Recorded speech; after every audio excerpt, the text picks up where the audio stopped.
В этом видео мы разберем, как появляются закрытые анклавы мигрантов, зачем нужны иностранные представительства силовых ведомств и правда ли, что часть преступлений просто не попадает в статистику. Это важно, потому что напрямую связано с безопасностью на улицах и доверием к государству. Начнем с феномена анклавов. В российских городах уже есть районы, куда обычные патрули заходят только крупными нарядами или после вызова. Формально там действует российский закон, но на практике повседневную жизнь контролируют землячество, диаспоры и неформальные лидеры. Они решают споры, договариваются с работодателями, собирают деньги на общак и часто первыми разруливают конфликты, не доводя дело до полиции. Для местных жителей это выглядит так. Государство здесь есть только на бумаге, а реальная власть у тех, кто контролирует двор, рынок или стройку. Почему такие анклавы вообще возникают? Во-первых, плотная скученность приезжих в отдельных кварталах. Общежития, рынки, стройки, промзоны. Люди тянутся к своим, по языку и культуре. И постепенно район живет по внутренним правилам, отличным от общих. Во-вторых, слабый контроль на старте. Пока квартал только формируется, полиция и власти закрывают глаза, считая это временным явлением. В-третьих, коррупция и серые схемы, когда часть чиновников и силовиков заинтересованы не в наведении порядка, а в доходах от нелегального труда и жилья.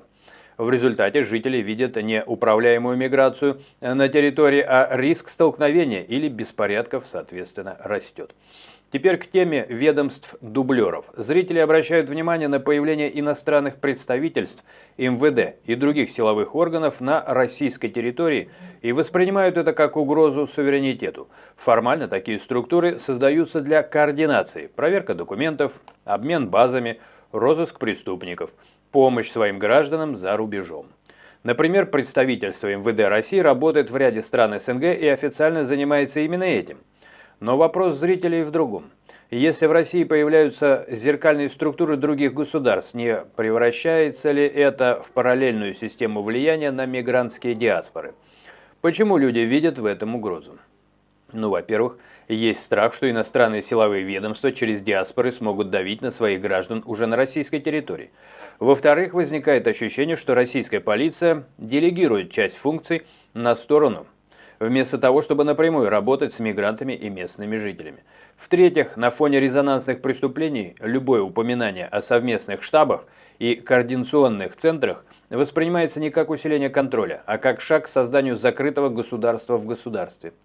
Отсюда и комментарии о ведомствах-дублерах, которые будто бы подменяют российские органы власти. И перейдем к скрытой статистике. Официальные отчеты показывают, доля преступлений мигрантов в России держится на уровне около 5% от всех раскрытых дел. При этом ведомства регулярно отчитываются то о росте, то о снижении преступности среди иностранцев, подчеркивая, что общий уровень остается относительно низким. По другим оценкам, на 100 тысяч мигрантов фиксируется меньше преступлений, чем на такое же число граждан России. На бумаге получается, что мигранты якобы не являются главным криминальным фактором. Но зритель видит другое. Резонансные драки, нападения, конфликты в жилых комплексах. Отсюда вопросы о сокрытии процентов преступлений и недоверие к отчетам. Есть несколько механизмов, которые действительно могут искажать картину. Первое. Переквалификация дел. Вместо тяжкого преступления дело может уходить в более мягкую статью или в административное нарушение. Второе. Депортация без уголовных сроков, когда иностранца просто выдворяют, а в статистике он остается в графе нарушения режима пребывания, а не, например, нападение или угроза. Третье. Давление на потерпевших, особенно если речь идет о самих мигрантах, которые боятся жаловаться из-за риска потерять работу или вид на жительство.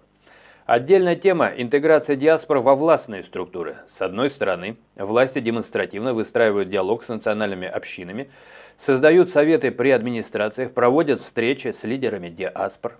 Официальная цель – превратить диаспоры в партнеров государства, которые помогут успокаивать свои общины и объяснять законы. Но, когда представители диаспор начинают проявляться в общественных советах, при силовых ведомствах, участвуют в распределении квот и ресурсов, возникает риск конфликта интересов. В такой ситуации у чиновника или полицейского может появиться мотив не выносить ссор из избы, чтобы не портить отношения с влиятельными посредниками. Это напрямую влияет на отчетность. Если задача продемонстрировать контролируемую ситуацию, то часть инцидентов удобнее погасить на уровне диаспоры, не доводя до возбуждения дела. Появляется практика внутренних разборов. Извинения, компенсации, отправка нарушителя домой без официальной фиксации преступления. Формально статистика выглядит благополучнее, фактически же доверие местных жителей к власти падает. Люди видят, что конфликты решаются кулуарно, и делают вывод: система защищает не закон, а свои договоренности. И здесь важно услышать мнение с той стороны. Среди мигрантов, как показывают комментарии на канале, тоже много недовольных. Они пишут, что устали отвечать за действия отдельных групп и криминальных землячков. Некоторые прямо говорят, что их собственные ведомства и диаспорные структуры думают не о безопасности, а о сохранении влияния и потоков денег. Звучит жалоба на вымогательство, на условия «плати своим, иначе останешься без работы и документов», на то, что обычного рабочего нет ни голоса, ни защиты ни здесь, ни на родине. По сути, многие законопослушные мигранты оказываются зажаты между местным недоверием и давлением своих же, с позволения сказать, представителей. И что в итоге мы видим?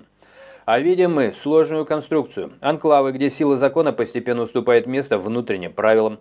Ведомства-дублеры и иностранные структуры, которые вызывают вопросы о суверенитете и реальном контроле над диаспорами. Статистика, которая на бумаге успокаивает, а на уровне ощущений только усиливает недоверие. И обе стороны, и местные жители, и мигранты все чаще говорят, что их интересы в этой системе представляют не они сами, а те, кто научился работать с цифрами и отчетами. И главный вопрос, который мы оставим, друзья.